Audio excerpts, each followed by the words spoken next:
We're here at Pro Tour-Yokohama at the pre-release with pro player Antoine Ruel. Antoine, I'm sure you'd rather be playing in the Pro Tour Day 2. Yeah, I'd rather be playing Day 2, but my brother is, and he beats me, so I'm fine with it. So your consolation prize is you get to play in the pre-release. Is that something you normally do, or is that something you're only doing because you're here? That's something I always do, like as much as I can. Those are the best tourneys, like very friendly, new cards. That's very nice, very exciting. How challenging is it for you playing where a lot of your opponents are playing with new cards in a language you don't read?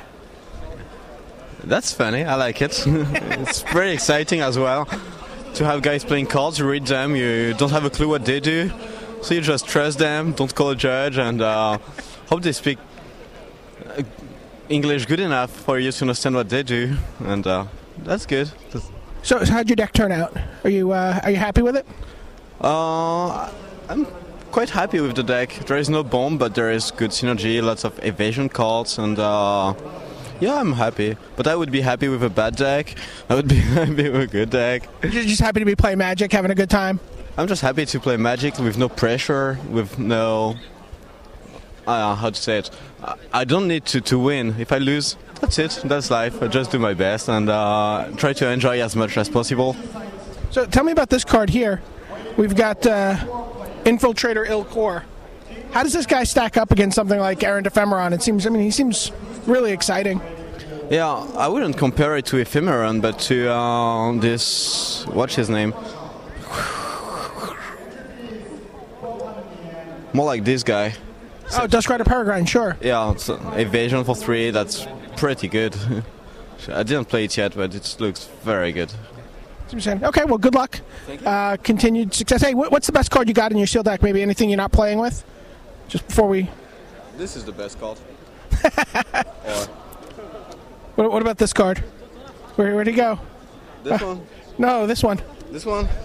I played it yesterday, and it got insanely lucky, you know. So I lost to it, and that's it. All right. Thank you, Antoine. Thank you.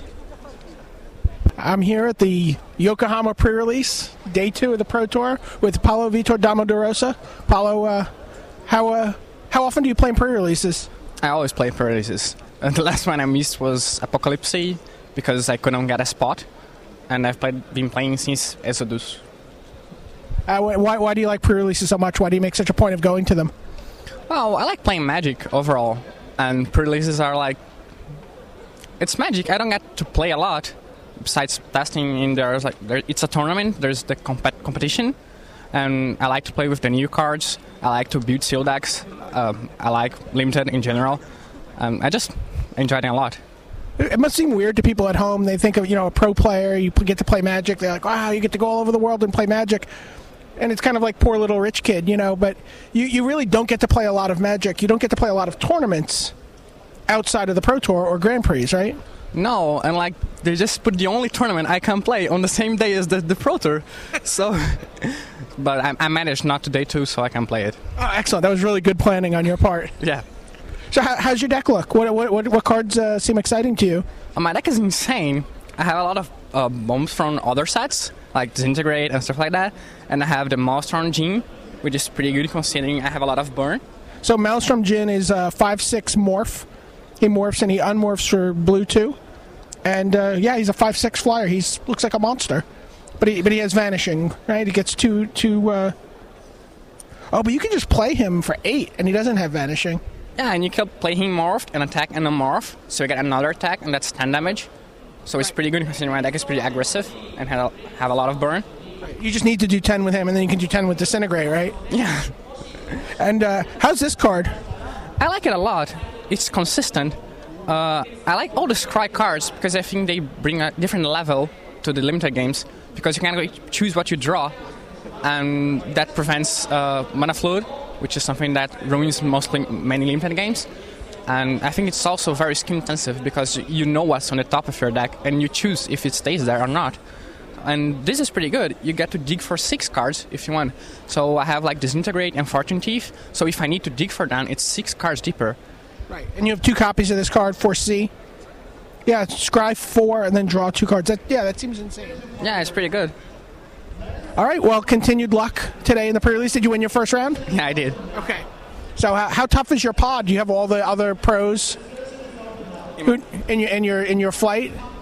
In my flight? What do you mean? Like in your tournament? Pre-release? Yeah. Well, I was sitting next to Antoine, Ruel, and Cornelissen, and I think that's it. Who do you think's going to win your tournament? Me. Okay, excellent. All right, good luck, Paulo. Thank you very much. Thank you. This is Brian David Marshall. I'm here at the pre-release with Bram Snepvangers. We're on day 2 of Pro Tour-Yokohama. Bram, sorry that day 1 didn't work out for you, but are you having fun today playing in the pre-release? Yes, of course. All new cards and always fun.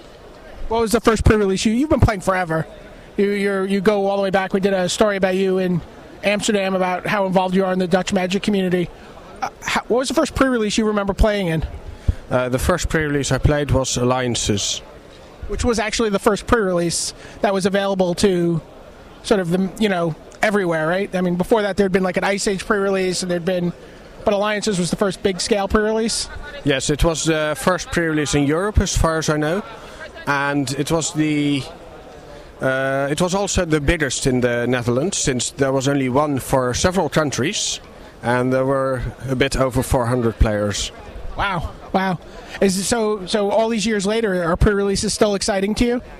Yes, it's they're still new cards, and yeah, it changed a lot though. Pre-releases at first were fun in a different way. It wasn't as organized as it is now, but yeah, it has always been fun. So what are some of the new cards you've gotten today that seem exciting to you? I see a guy on top of your deck that looks pretty good there, the Gathan Raiders. Yeah, Gathan Raiders seems pretty powerful, but I haven't drawn it yet, so couldn't test it. It reminds me a lot of Zombie Cutthroat. Yes, definitely, since you can play it in any color.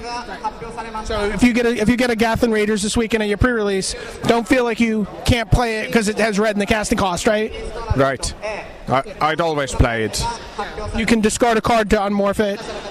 Can you respond to discarding a card and try to unmorph it multiple times to get Hellbent? No, you cannot respond to it. It's turned face up immediately, so you cannot unmorph it again. But if it's the last card in your hand, you've got a giant guy, right? Certainly. Excellent. So how'd your first round go? My first round was a draw. We just didn't have enough time to play game 3. Games were pretty slow, and I didn't draw my big creatures to end the games more quickly. Was it a language issue, or? No, not really. I couldn't read my opponent's cards, but then again, he mostly tells what they do, and you see power and toughness, which is mostly enough. Excellent. Well, good luck for the rest of the tournament. Have a lot of fun today. Thank you. All right. This is Brian David Marshall signing off from the pre-release. Hopefully I'll get to play a little myself.